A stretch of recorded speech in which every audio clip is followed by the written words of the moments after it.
Hello and welcome to another episode of Research Radio, a podcast of the Economic and Political Weekly. I am Johan, and today we have with us Dr. Keshab Das to discuss the changing role of the intermediaries in the relationship between labor and capital as Indian labor gets increasingly integrated into global production networks. Dr. Keshab Das is visiting professor at the Institute for Human Development in New Delhi. Welcome, Dr. Das, and thank you for joining us. Thank you so very much, Johan. It's a huge privilege. It's an opportunity for me. I feel very lucky to be part of this event. So, and anything to do with EPW has always been a kind of a great feeling for, I think, not just me, I think all the social scientists across the country and even outside. It's a huge honor to be part of EPW. Thank you. Thank you so much, sir. Dr. Das, to begin with, could you tell us a little bit about the relationship between the trade unions and the trajectory of the dominant economic policy regime? Why haven't traditional and established trade unions in India been able to play a more effective role in the neoliberal regime?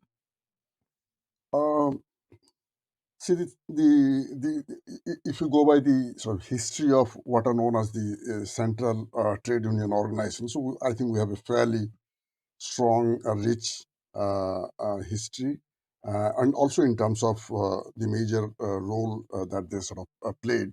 But then we also know that sort of they played a significant role, mostly in sort of ensuring what you may call as industrial peace, for instance. So we are not really very sure whether Mhm, how much was participative, but definitely they contributed to that. And in several instances, they also played an important role in sort of like, let's say, bargaining for higher wages, for instance, and relaxing certain conditions. But then uh, there are a few issues. Like one is uh, uh, like we have a certain very peculiar sort of origin of the trade unions. That is, they're essentially sort of like several of the CTUOs, the Central Trade Union organizations. They are actually sort of linked to a range of political parties, most of them. So which also mhm, makes it a little complicated in terms of the common goal. In fact, one of the major critics, if I may like to sort of highlight here, that mhm, the larger or the traditional trade unions, despite their size and despite their force, I think they always remained a kind of a dissipated. So they were never like a single, or let me put it this way, so there is nothing like a confederation of Indian trade unions, for instance. So mhm, they never came together under any single, let's say, formal, like a kind of an arrangement, whereby they could have, let's say, a common enemy or a common goal. So I think that mhm, was not possible ever because of their very organic links to highly distinct political parties from where they actually came originally. So I think that also leads to a situation that even if, like, in terms of, let's say, quote unquote, very successful trade union, let's say, fighting for mhm, increasing wages within a, let's say, certain big industrial establishment, for instance, but then many laborers may not be coming from the same trade union because of their own political mhm, affiliations. So the labor who might be sort of representing or who might be working in the same, let's say, factory, they might be representing different unions. So what is also known as the sort of multi-unionism, so which also often comes in the way of. So despite having kind of a strong history of trade unionism, uh, and certain economic regimes, as you have said, like, let's say, if you are taking the pre 1991, for instance, where they were more active. But then, because of this very fissured base on which this whole trade unionism was sort of based, I think that probably could not make them very effective. And in the mhm, later phase, I mean, in the post 1991, In fact, very interestingly, as part of this study, in which as I mentioned, that I sort of worked with Professor Peter Noringa of the International Institute of Social Studies in Netherlands. We both, in fact, interviewed some of the sort of very, very senior trade union leaders in Delhi. We went to their offices and sort of like one of the simple or simplistic questions that you asked, that why you would not come together if you are sort of fighting for the Mhm, cause of mhm, labor, and like if you think that the capital probably has sort of aligned with the state and probably marginalized mhm, your status or rights or whatever. So it was very clear that they would not come together. So I would sort of imagine, and then one issue which they mentioned, which kind of surprised both me and Peter, was that that like once any worker who is sort of participating uh, in a process which is linked to neoliberalism, because they are mhm, ideologically opposed to neoliberalism, so particularly the left parties or the trade unions affiliated to the left unions, for instance. So mhm, because I do not sort of like neoliberalism, so if you are working in a factory which is producing for a global company, so I'm not with you. So which mhm, I think mhm, mhm, was not a very convincing logic. If the goal of the trade union as the labor agency was to protect their interests. So the mhm, organized, unorganized parties, that is another story. But even like their stand that anyone who is sort of working for a company which is working for a global company, then they will not be supported. Also, they are not in the in the what do you call, the map of the map of the trade unions mhm, mhm, to support. So I think that with the changing economic regimes, uh, one issue which remained was probably a certain kind of a rigidities, which many of these trade unions, they whether they would sort of explicitly agree to that or not, but I think definitely some of the rigidities of sort of like not uh, acknowledging that they are fighting a common cause. So for that, they have to sort of cross mhm, beyond the political whatever boundaries and come together. mhm, mhm, That never happened, and also some of this kind of ideological barriers, which probably sort of hurt the interest of the workers in the long run, as we are seeing today. So let me put mhm. it only that way. Yeah, please. Dr. Das, you point out that there has been a definite decline in the role and the relevance of trade unions post 1991. Do you think that this was an intended outcome of the neoliberal economic reforms? The reason I ask is because we see the rise of subcontracted labor and the SEZs, which seem to be ways to subvert or sidestep labor regulations.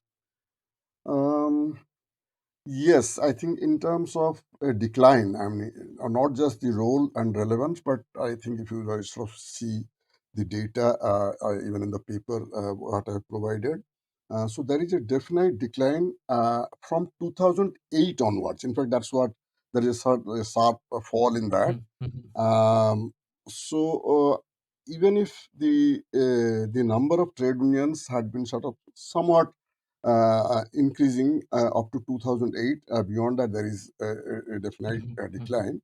But what is also very clear that um, in the post 1991 scenario, their role uh, had definitely come down. Maybe there was a relevance in the sense that they could have probably sort of rethought or reoriented their strategies actually. So mhm, in that mhm, sense, the relevance wouldn't have been lost. So I would not make a statement saying that the trade unions are no longer relevant. In fact, I would rather put it this way, mhm, saying mhm, that the trade unions in their sort of old avatar, so they probably are mhm, no longer relevant. In fact, they should have changed with the times, and sort of they should have been mhm, much more mhm, innovative particularly to bring in a large number of institutional innovations within their, even if they do not come together themselves, but even within individual large trade unions.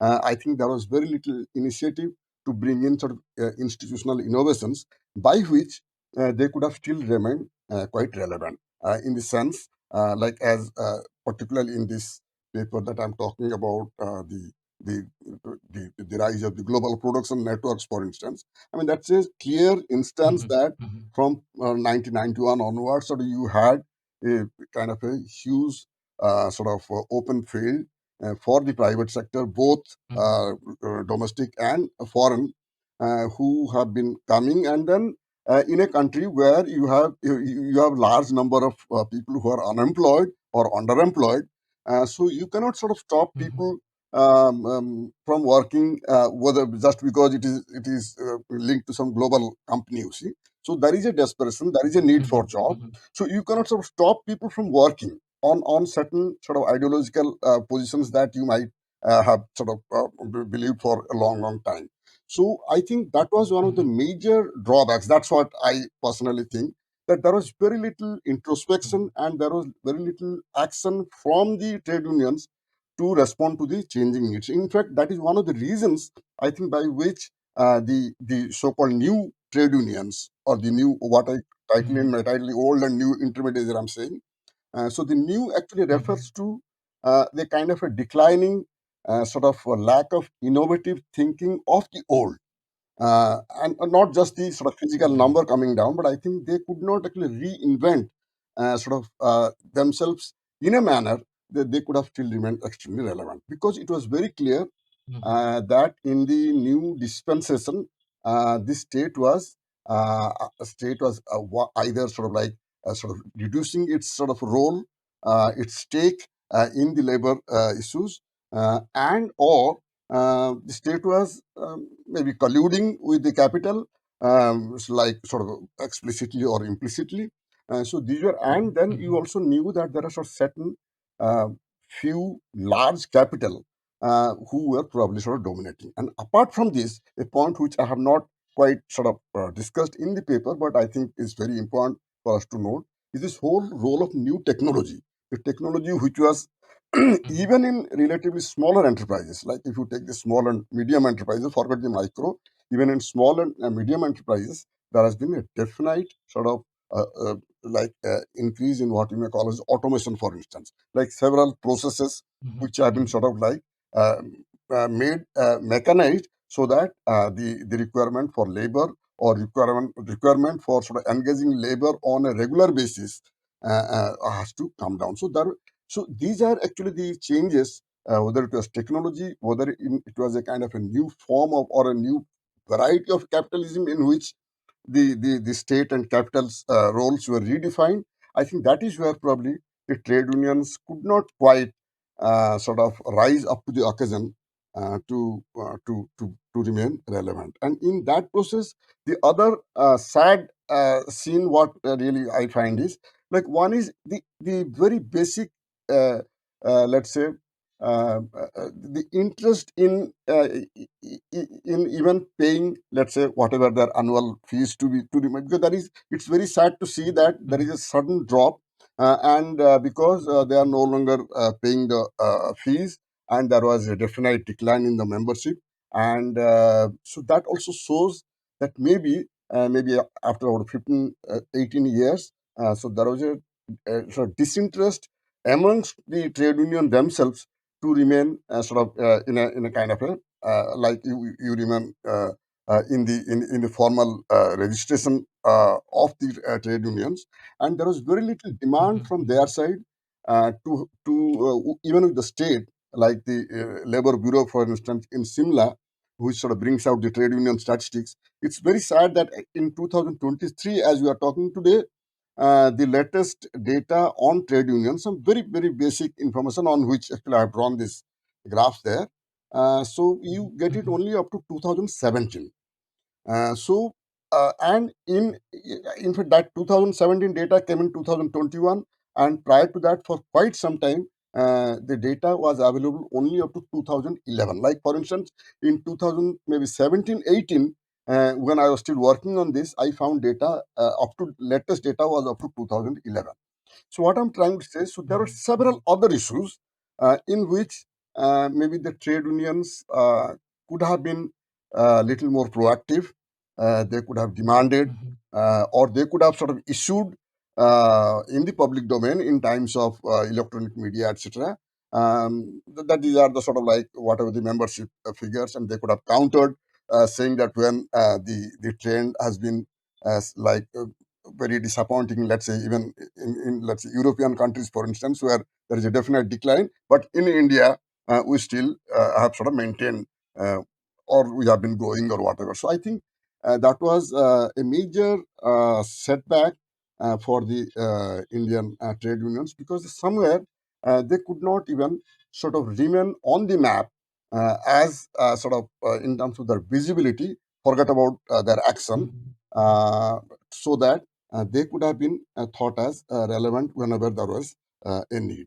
And the other thing that you sort of pointed out is the SEZs thing. In fact, what I know is that there are very, very uh, few studies. I have seen only one study, in fact, which sort of says that many of the SEZs, by the way, sort of they engage workers who are sort of unorganized, workers who do not get any social security benefits. But then we have very limited studies, because you do not have access inside the SEZs to sort of like conduct studies on the labor conditions and all that.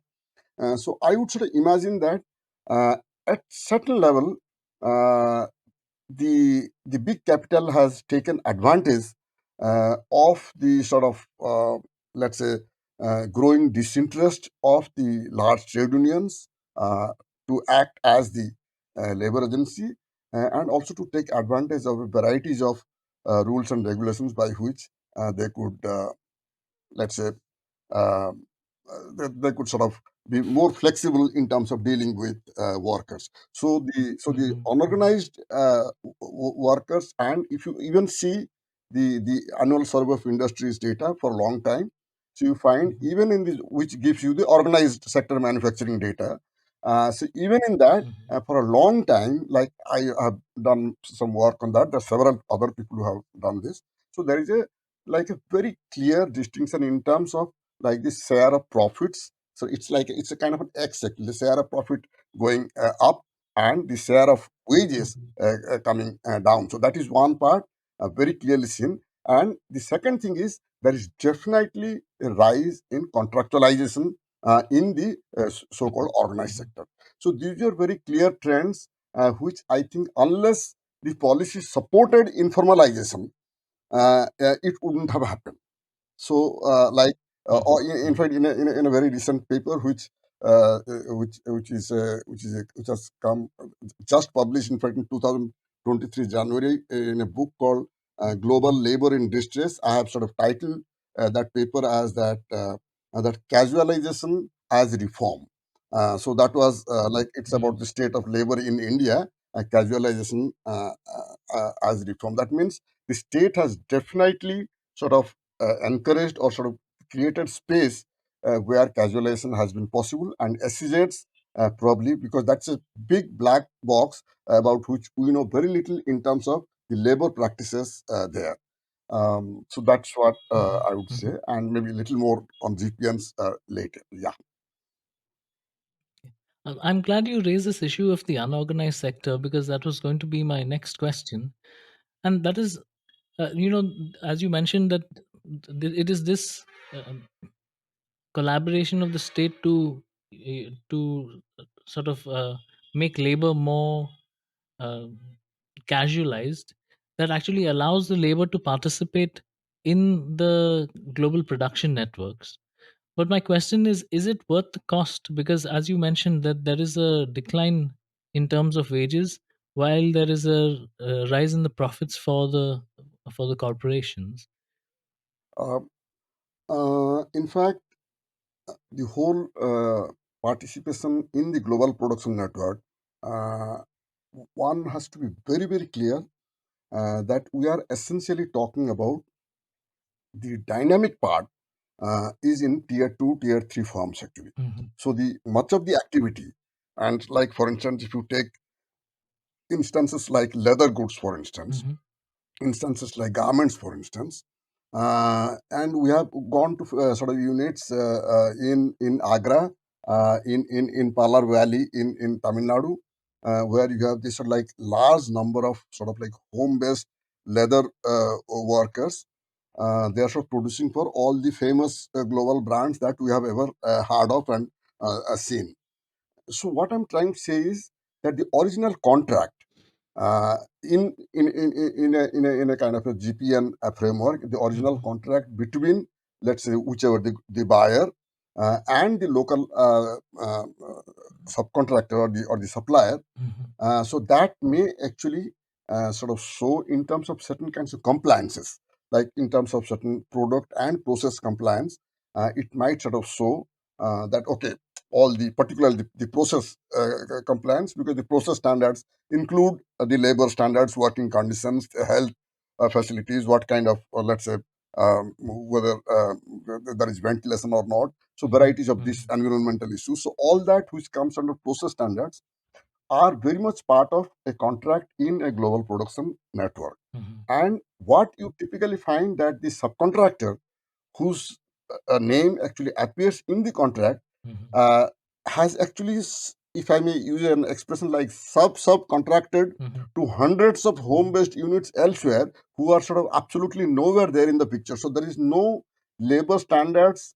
Forget about labor rights. There is no labor standards. There is no decent work conditions which are sort of like applicable to any of them, even when they are producing for the global market and through a kind of a, let's say, formal global production network.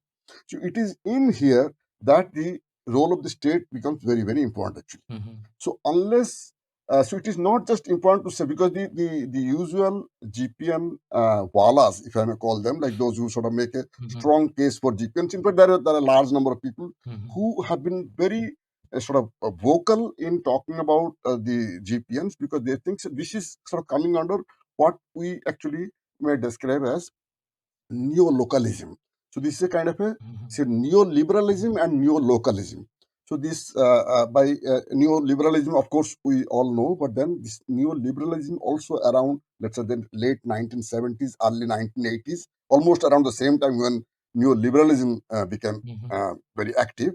So neo-localism is actually it's a global idea by which actually a kind of a case is made that the local must necessarily linked to the global to be successful. So forget about the domestic market and the domestic state and all that. Mhm. So the local has to have a link with the, and that's how many of these in fact, the GPN is actually a very, very explicit sort of form of what you may call as neo localism strategy. Mhm. And within that, what you find is that large number of these kind of conditions which so relate to, let's say, what you may call as decent work conditions or certain basic minimum labor rights. Those are actually largely violated in this. And because these are not part of the formal contract, Mhm. uh, so it is very difficult to, in fact, locate whether there are people who have worked outside this. And the other thing is very often even what is known as the third party evaluation that also is very often manipulated. So there have been several such instances, I think, where the state uh, must be much more proactive, and sort of state should also the state cannot completely say that, oh, just because we are participating in GPN and the whole world is saying that this is a win-win situation. I mean, that is the main argument by Mhm. the so-called GPN wallahs, saying that and because the local sort of producer doesn't have like enough market, enough jobs, access to technology, finance, etc. Mhm. So by participating in a format like this, so the local firm gets a certain income, creates jobs, etc. But then, and the state actually falls for that, because while the state itself has sort of like maybe failed in its duty to create newer jobs, so the state is very happy that someone else from Mhm. outside, Mhm. irrespective of whatever conditions in which the work is being done, but then we can always say that in terms of number, okay, because I'm sort of working for some company, so some job has been created. So Mhm. I think this employment generation argument is a big catch in terms of like sort of finding out about the labor conditions and labor rights. And I think that is where, again, what I sort of also partly said in the beginning, the role of the labor agency becomes all the more important because the state has sort of like kept off, and state is very happy saying that we are into the we are making Mhm. world class Mhm. sort of production. We are making like sending things. Our things are being used in global companies. Our labor is exposed to varieties of global sort of practices. Mhm. But at the same time, what we are not really talking about the entire unorganized workforce, many of them who do not have sort of like, let's say, places of work, like a kind of a regular place of work. Many of them might be working in their own homes where there is no space anyway left, or maybe in completely open areas. We do not know. So all these sort of characteristics of the so-called informal sector, which we have been sort of complaining about for last so many decades, and which sort of dominates our entire working. Like if you see, it's more than almost close to 92% of the total workforce in that. So by joining the GPNs, by being, let's say, world class, I think somewhere we have actually we have, or rather, the capital has gained much more in this process, and the informality has been a major source of, let's say, the dynamism Mhm. of Mhm. such business. Mhm. So that is where I think the role of the kind of a labor agency and the role of the state, probably both are very, very important. Mhm. Mhm. Dr. Das, in several instances in your paper, you raise the issue of gender, but it seems like gender doesn't really feature very strongly when it comes to labor, the discourses on labor. Is this because in labor discourses, the basic unit is the laborer, or is it because a lot of the gendered work happens in the unorganized sector, which is very hard to study?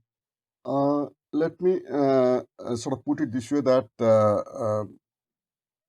women workers, uh, historically, forget about the GPNs and all, historically, Mm-hmm. even if you see the census data of, let's say, even 1831, let's say 1881 to 1931, for instance. So there has been a lot of discussion about the role and contribution of women workers or women artisans in the craft sector. And this data is practically not there, suggesting thereby that as if women hardly, as if the women probably sort of mattered very little in the whole craft sector. So there has been a systematic neglect of information on the contribution of women in the entire production process in our country, whether it Mm-hmm. is traditional production or today. So that is one part. Mm-hmm. That is further carried to, let's say, the information that we have on the trade unions, for instance. Like, I mean, it is absolutely male dominated. I mean, if you go by the membership, the sex of the membership, if I may put it that Mm-hmm. way, it looks as if, I mean, for quite some years, you find it is touching 90%, above 90% membership are males in this country, and they are the members of the trade union, and the trade unions did not think about this deeply. Mm-hmm. I mean, they thought that the women were not working, or they thought that they are not contributing, or they thought it was not worth inviting them to join the larger cause of the trade unions. Mm-hmm. So I think there is somewhere, so there is an overall bias against recognizing the role of women in the economy, Mm-hmm. and particularly in, let's say, in sort of industrial processes and all that. Mm-hmm. So I think that bias also probably is carried forward when it comes to the GPNs and all. And again, we also know that several of the sort of processes, if you take, whether it is, as I said, whether it's leather work, whether it's garment work, so many of these activities in which actually predominantly the workers are women, and we again have very, very little sort of information data on them. Even the trade union statistics that I'm talking about, Mm-hmm. that accepting for this membership information, there is very little we have. The second thing is this, what you may call as the social reproduction. That is the sort of like when the women is participating in a GPN and sort of like participating as an informal worker Mhm. and participating more as a family member, or sort of like doing multiple kind of roles. Mhm. I think the ways she might be getting is much lower than the contribution that she's actually making into the whole process. In Mhm. fact, there is a Mhm. very I mean, I have not used in this particular paper, but then there is a kind of a very interesting concept called a dark value. A dark value in the Mhm. GPNs. So this is actually an idea which sort of came from Donald Cleland. Mhm. So this is essentially about sort of like women in the GPNs and the unpaid labor part of it, like the women sort of like women's sort of multiple role, because the workplace, it's not a factory that she's working, you see. Mhm. So Mhm. she's very much part of, she's taking care of the children, let's say. She's doing 100 different things at home, and she's also sort of like ensuring that the buyer, the global buyer, whatever product standards has been sort of given Mhm. to that, this product, whatever she's making, has to conform to that. Mhm. So I think so there is a definite sidelining of mention of women in this, and I would not say the because they are just using laborer. It's not because of that, but I think there is a general bias historically Mhm. not to recognize sort of the very significant contribution made by women in these processes. And because despite the GPNs, despite the global buyers coming in, because we have not really sort of gone beyond, or there is very little societal transformation which has sort of happened, in which the women's, what we call the role, the women's status has probably not quite improved, Mhm. Mhm. particularly if you are taking the lower ranks of the society, where they are in fact uh, contributing to generating household income. Mhm. So I would think, and there are several studies. In fact, there is a very interesting book called Gendered Commodity Chains. In fact, a lot of studies, particularly in the Asian context, there are very interesting studies. In fact, by Alessandra Mezzadri. She's a sociologist at the SOAS. She has, in fact, worked on the what is known as the sort of domestic value chains. In fact, she's sort of talking about this whole the garments where the embellishments, the embroideries, etc., are sort of done by women in rural areas, but then these are in great demand in foreign countries and all that. So, which if you really sort of contrast this with, let's say, the whole let's say the fashion industry, let's say in Hong Kong, in Singapore, in US. So the value addition in the similar kind of activity, similar kind of drudgery, Mhm. similar kind of skill, if you are sort of comparing that with, let's say, the Indian women who are also doing the Jardosi work, for instance, Mhm. those who might be sort of doing similar kind of embroidery work Mhm. in much more difficult conditions, I think the remunerations are really extremely diverse, and that might probably sort of give us a hint that why still maybe um, there is a preference for women workers for certain kinds of work, Mhm. certain kinds of repetitive, certain kinds of like low end work, because I think the whole rent seeking behavior of the capital, I think that really gets satisfied very much in the Indian conditions. So I would sort of imagine that we really now need to sort of delve deeper into sort of what is this dark values that we are sort of talking about in the GPN. So that might give us a better idea about how this GPNs work, and whether there is any labor agency anywhere there, whether it is the old trade unions or the new trade unions. There are hundreds and thousands of such unions who are working for global sort of buyers, but because they are in the unorganized domain, and because they are not organized, so and because historically we have not been recording their contribution, I think they are severely disadvantaged. Mhm. Mhm. Another thing that I found very interesting in your paper, Dr. Das, was that while we see that states are attempting to woo capital and at the expense of labor, we also see that labor is reaching out to the consumers to pressure the employers to address labor grievances. This is suggestive of how labor sees themselves in the global production network. But my question is, how effective is this strategy, and is it really capable of having a long term impact? I see the one issue is what from the whatever information. In fact, I did not say much about the kind of data that you have on the GPNs. In fact, that was one of my sort of in another paper in the Indian Journal of Labor Economics I have written, which I have also referred to in this paper. Hmm. So the first thing is that we do not have actually, let's say, good data on GPNs, like excepting for uh, relatively recently started data called the TIVA, the Trade in Value Added Data, which is sort of coming from the OECD. So which are Hmm. essentially, these are, I mean, export data actually. Hmm. So these are sort of export, country-wise export data, and it doesn't tell us anything about like who are the buyers. We have no information. We do not know how many workers are involved, what kind of income is generated. It is in some sense a kind of a modified version of what you may call the data which anyway you are getting in the UN Comtrade. Hmm. The regular international trade data has been somewhat triangulated and sort of like presented as this trade in value added data, and sort of like presented as, oh, this is the data on the GPNs, and on that basis studies have shown that in India, there has been actually a rise in our engagement with the global production networks. Hmm. And that is seen mostly, like the data actually shows that we have been doing very little in terms of the final products. Actually, there have been several intermediate goods in which sort of we have done well. Hmm. It also includes auto parts and all that.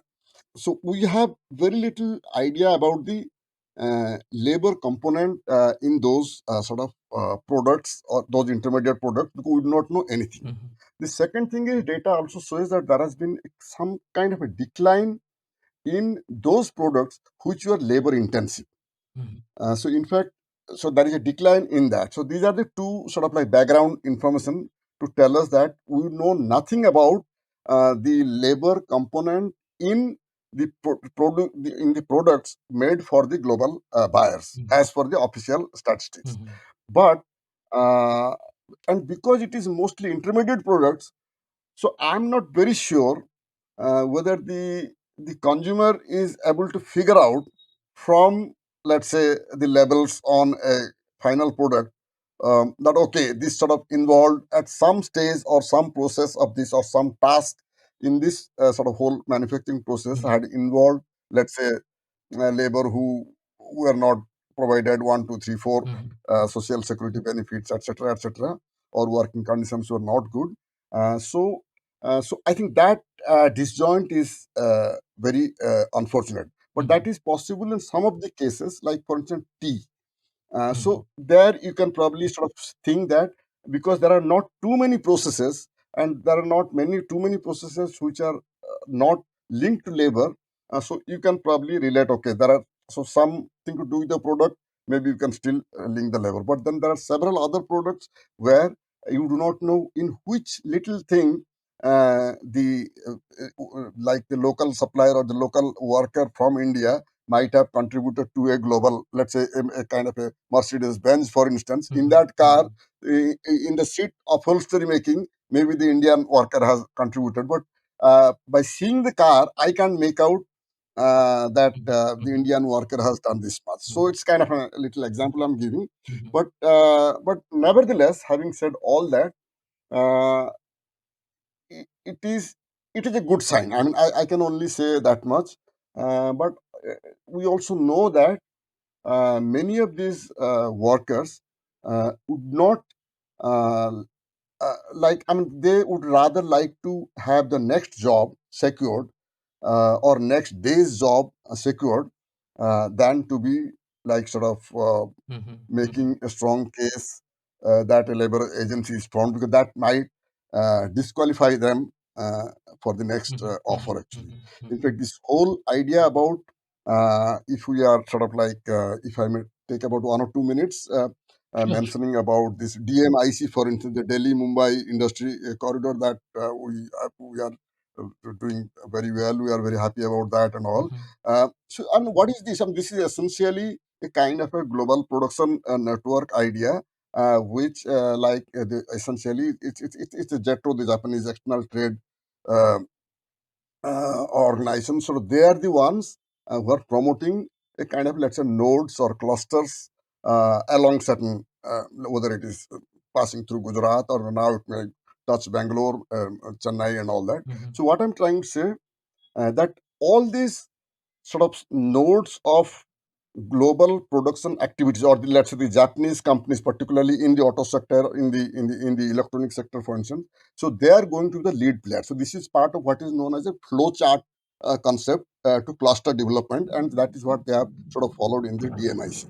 But so while I may be very happy about that, okay, this goes via, let's say, Baroda, and suppose I have a small factory, and I may think that I may get a little job there. But the thing is that the selection by the lead producer, the lead buyer, mhm, or the, let's say, the lead Japanese company, for instance, that selection process of the, let's say, 10,000 such sort of potential suppliers, they may pick up only 20 through mhm, a very, very rigorous process of selection.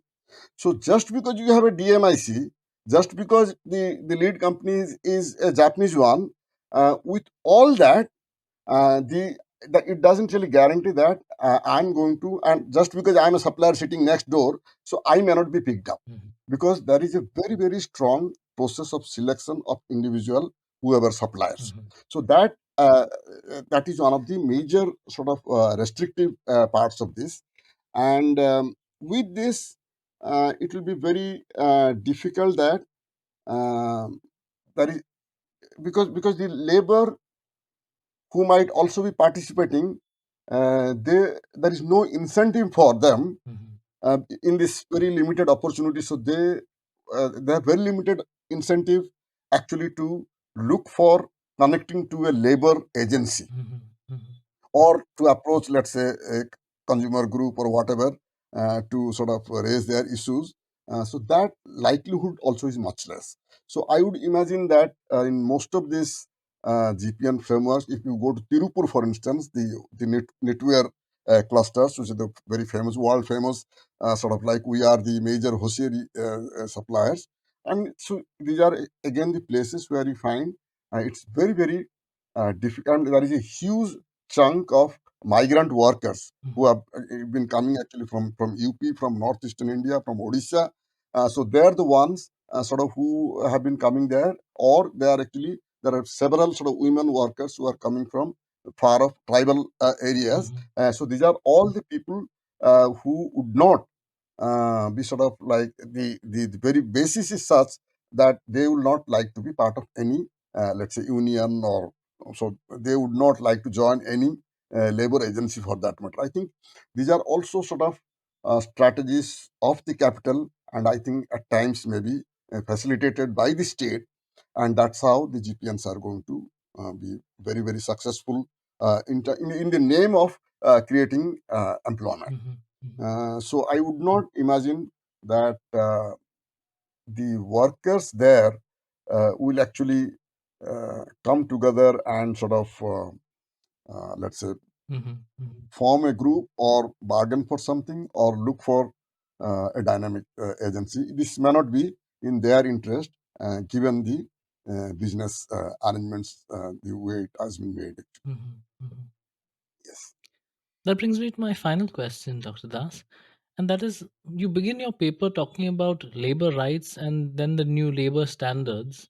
And later on, you talk about how 29 labor laws have been replaced by four labor codes. And after that, we read about how unions are sort of being replaced by these, or having to contend with the new labor agencies.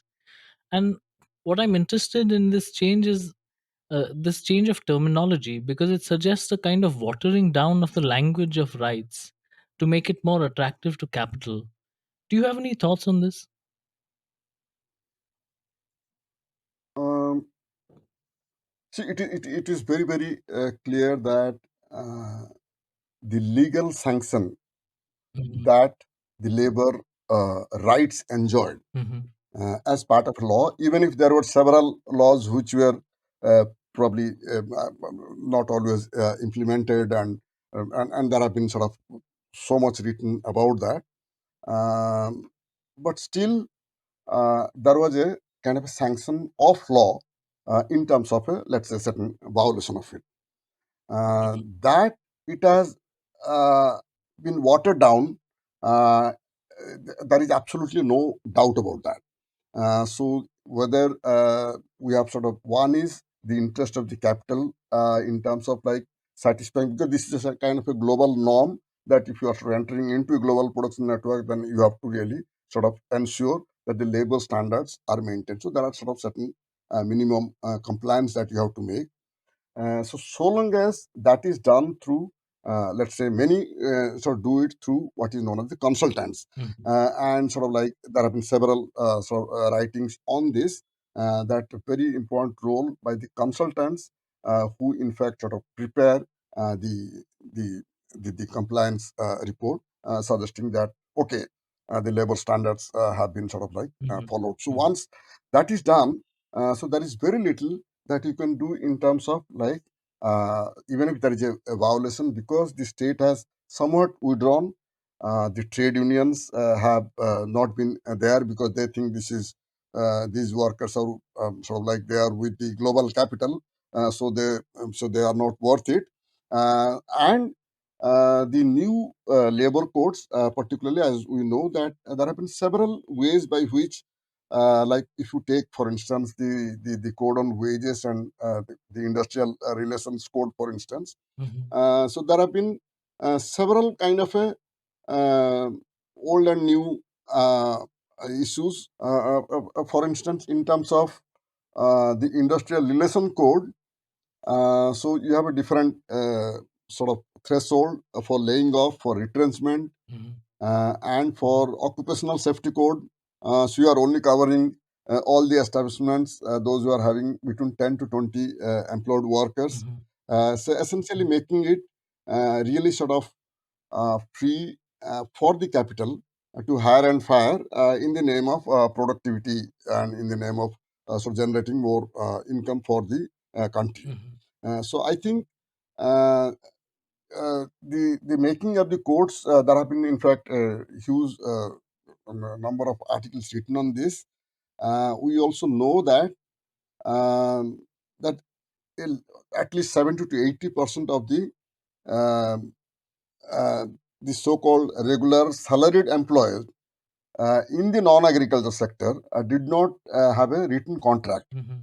and because you don't have a contract, so many of these sort of codes are not applicable, Mhm. and many would not get the social security benefits. So one sort of like sees that there is a definite distancing of the state uh, from ensuring certain, let's say, minimum support to the workers Mhm. in terms of certain social security benefits, particularly. And it has definitely sort of um, helped the large capital, Mhm. um, maybe to. Uh, I think uh, this is still being debated, Mhm. but I think this has um, probably helped the capital more, made the state less responsible, and maybe you have this sort of new so-called labor agencies, which are in fact uh, often sort of promoted by the capital. That means the it is essentially the global buyer which has sort of, let's say, sponsored a kind of a labor agency, ensuring that sort of they deal directly. They do not, that the capital doesn't have to deal directly with the labor. Mhm. So I think this is not a very interesting situation for us.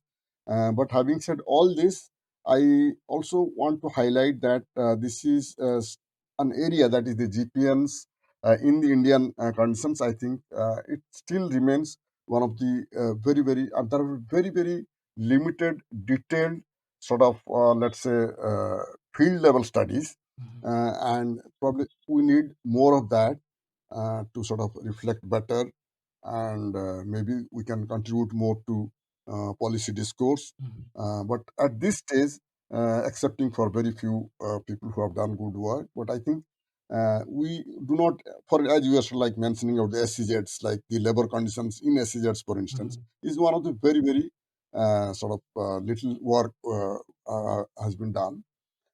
So we need to work more, sort of go to the field and see whether there has been any positive changes or not. Those are all my questions for today, Dr. Das. Thank you so much for joining us, and thank you for sharing your thoughts with us today. Thank you very much. Thanks a lot. I also want to thank all our listeners for joining us, and you can find the articles discussed in today's episode in the show notes. To experience all that EPW has to offer, head over to epw.in and subscribe today. This is Johan saying bye bye, and see you next time on Research Radio.